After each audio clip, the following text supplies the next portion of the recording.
pendidikan terakhir di S3 Doktor Ilmu Hukum Kepailitan. Pengalaman mengajar di bidang kepailitan, mengajar pada pendidikan kurator yang diselenggarakan oleh HKPI, AKPI, dan IKP.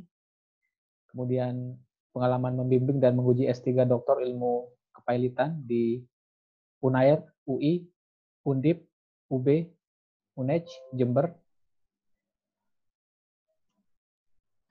Lo juga di samping mengajar, banyak buku dan jurnal yang telah diterbitkan oleh beliau.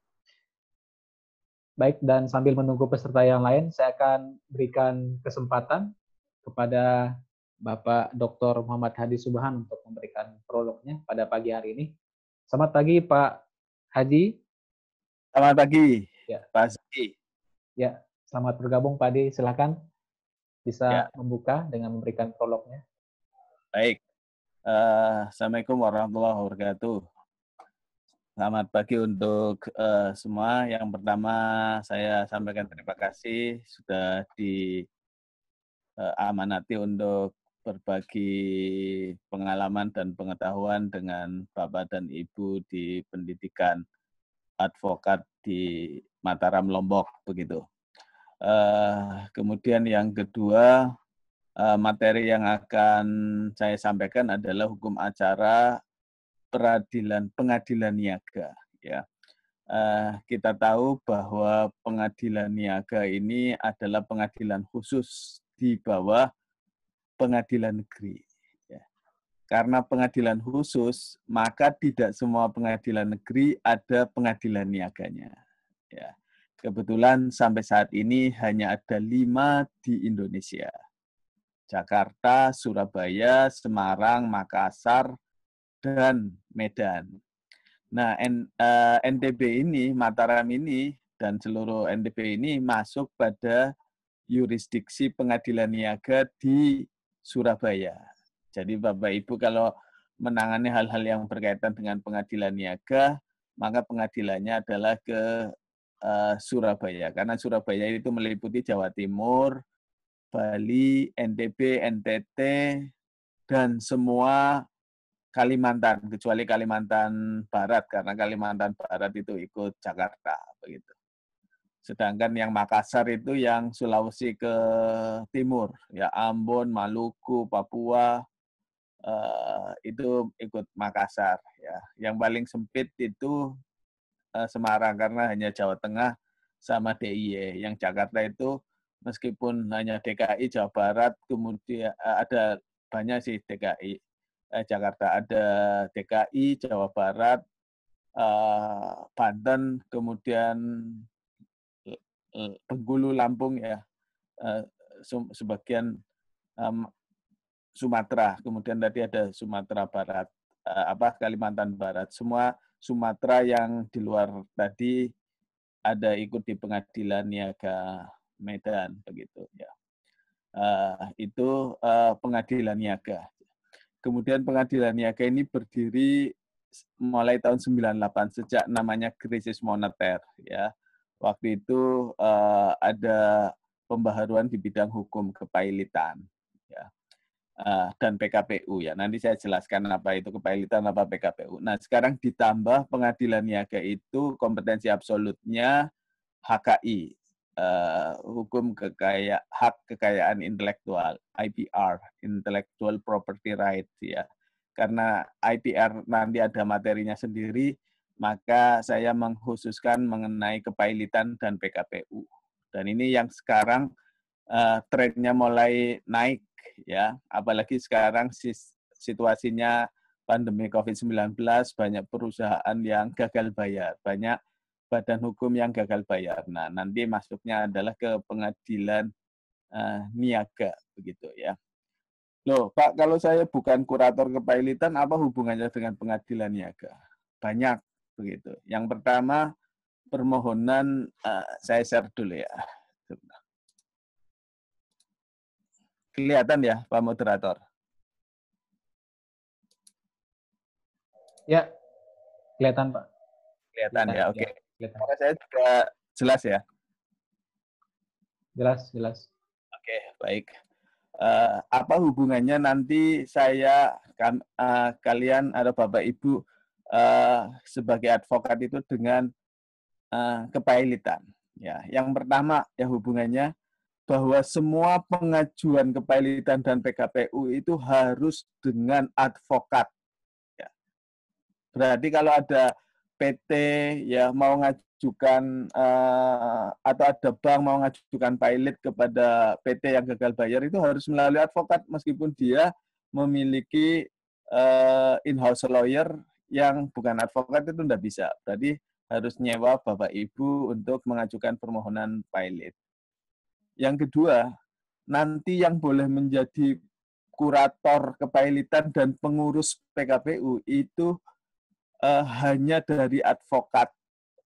Artinya apa, Bapak Ibu? Nanti setelah advokat itu ada pendidikan khusus lagi, yaitu pendidikan pendidikan kurator dan pengurus di dalam kepailitan dan PKPU. Artinya apa? Orang nggak boleh jadi kurator itu kalau bukan advokat. Nah, tapi ada sedikit ditambah namanya akuntan. Tapi akuntan sedikit ya yang mau jadi kurator karena ini basisnya adalah banyak sengketa sehingga kurang nyaman mungkin karena atau kurang biasa sengketa di pengadilan-pengadilan. Karena nanti setelah pilot itu diurus oleh kurator itu akan banyak kasus-kasus. Maksudnya bahwa perusahaan yang pilot itu bukan akhir, tetapi justru malah awal dari satu pemberesan harta pilotnya itu. Kan ada banyak sengketa ya. Misalnya ada pilot di Mataram begitu. Ini kasus nyata ya.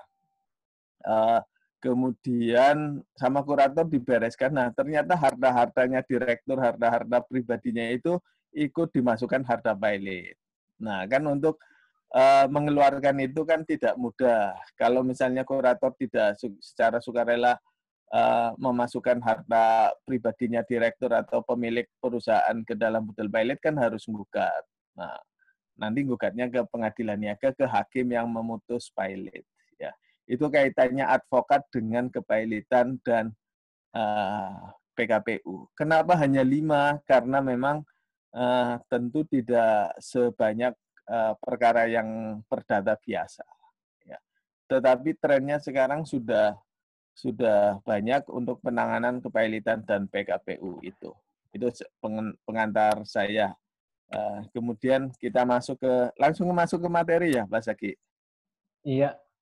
Oke, ya. Nah, sekarang poin yang pertama adalah sebenarnya kepailitan itu apa? Ya, banyak orang yang salah memahami kepailitan. Disangkanya kalau kepailitan itu sebuah kejahatan. Jadi kalau orang pilot itu orang yang melakukan perbuatan tercela. Tidak sebenarnya. Ya. Sebenarnya kepailitan itu satu instrumen hukum biasa di keperdataan. Ya. Apakah itu kejahatan? Ya jelas bukan. Ya. Tetapi kalau di dalam kepailitan ada kejahatan itu kan hal yang berbeda. Saya contohkan misalnya perkawinan atau pernikahan itu kan instrumen hukum di dalam keperdataan ya. Atau di dalam hukum Islam begitu kalau pernikahan itu atau hukum perkawinan, hukum nasional kita itu kan di dalamnya juga dimungkinkan ada kejahatan di dalam perkawinan ya, kejahatan kekerasan rumah tangga lah, kejahatan perzinaan lah, kejahatan human trafficking lah dan lain sebagainya. Tapi kan tidak bisa dikatakan bahwa perkawinan itu kejahatan. Ini untuk diluruskan ya. Nah, terus artinya pilot ini apa sih sebenarnya? Sebenarnya asal mulanya pilot itu adalah orang yang tidak mampu membayar utang. Itu namanya pilot. Ya. Nah, orang tidak membayar ini motifnya atau latar belakangnya ada 2. Ya. Orang yang tidak mampu dan orang yang tidak mau. Loh Pak, kalau di Indonesia kan orang ditagih semuanya ngakunya tidak mampu. Bukan, maksudnya tidak mampu itu konsep hukum. Apa artinya tidak mampu? Tidak mampu itu kalau hartanya ini lebih kecil daripada utang-utangnya itu berarti tidak mampu. Tidak mampu hartanya itu digunakan untuk membayar utangnya itu berarti tidak mampu. Atau bahasa kita ya tidak cukup begitu ya. Tidak cukup. Loh, terus hubungannya pilot apa? Hubungannya pilot ini kan kita ada di pasal 1131 KUH Perdata ya. Jadi pilot ini sebenarnya adalah mengamankan pelaksanaan pasal 1131 KUH Perdata yang di dalamnya itu ada asas namanya paritas kreditorium. Kalau normanya bunyinya begini, segala kebendaan berpiutang ini penjelasannya begini. Ya, karena ini bahasa terjemahan KUH Perdata dari BW ya. Kalau tidak dijelaskan atau tidak dipahami ya maksudnya bagaimana enggak nyambung kadang-kadang. Maksudnya begini 1131 ya. Saya contohkan harta saya, semua harta saya itu oleh hukum dijadikan jaminan hukum untuk membayar semua utang saya. Ya. Meskipun tidak terikat dengan jaminan khusus. Jaminan khusus ya misalnya hak tanggungan, gade, fidusia, dan sejenisnya. Ya, resiko hutang, kemudian hipotek ya ada 5 yang bernama ya, yang tidak bernama ya kadang-kadang juga ada. Maksudnya apa? Saya punya harta misalnya 1 miliar ya, ada rumah 500 juta, mobil 200 juta, macam-macam di total 1 miliar. Sementara utang saya ke 5 orang misalnya ya, ke 5 orang masing-masing A, B, C, D, E, A1 saya berutang 1 miliar, Bank A 1 miliar, Bank B 1 miliar, atau orang C 1 miliar, atau perusahaan D 1 miliar, totalnya 5 miliar. Maka utang saya 5 miliar, padahal harta saya 1 miliar itu patut dikatakan bahwa saya tidak mampu. Berarti saya secara teknis itu pilot. Ya. Karena apa? Utangnya lebih besar daripada hartanya. Ya. Kalau di dalam hukum Islam, Nabi Muhammad pernah ditanya, ya ini hukum ya, hukum Islam kan kita juga belajar ya. Hukum Islam Nabi pernah ditanya, Nabi siapa yang dimaksud dengan orang pilot atau muflis ya? Orang yang amal ibadahnya lebih sedikit daripada dosanya. Itu kalau di akhirat. Kalau di dunia ya berarti orang yang utangnya itu lebih banyak daripada hartanya. Nah, terus hubungannya pilot apa? Jadi 1131 kan mengatakan harta saya 1 miliar, ini penjelasannya ya. Harta saya 1 miliar itu digunakan untuk membayar utang saya 5 miliar. Ya. Itu jaminan dari 1131.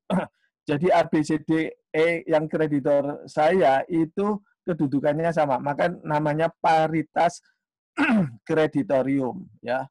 Kreditorium itu kan majelis kreditur ya, maksudnya lebih dari satu itu. Jadi harta saya 1 miliar itu dijadikan jaminan untuk membayar 5 miliar. Artinya apa? 5 miliar itu akan dapat semuanya dari harta saya 1 miliar. Karena harganya 1 miliar, utangnya 5 miliar, ya tentu nanti proporsional ya. 1132 itu mengatakan pari passu pro rata parte. Jadi 1 miliar dibanding 5 miliar kan berarti harganya cuma 20%. Berarti masing-masing 20%. A dapat 200 juta, B 200 juta, C 200 juta, D 200 juta, E 200 juta. Lalu terus kaitannya dengan kepailitan, kalau nggak ada kepailitan, maka 1131 ini tidak jalan. Tidak jalannya gimana Pak? Begini, si A tahu saya berhutang pada dia dan saya hartanya sedikit. Dia ngajukan gugatan perdata namanya wan prestasi. Nah, Kak, menang karena memang betul saya berhutang pada A. Setelah menang, yang untuk bayar si A ini apa gugatan non prestasinya dia? Ya harta saya 1 miliar. Jadi harta saya 1 miliar di CB, kemudian dieksekusi untuk membayari A yang karena memang dia menang gugatan perdata. Oke, selesai A.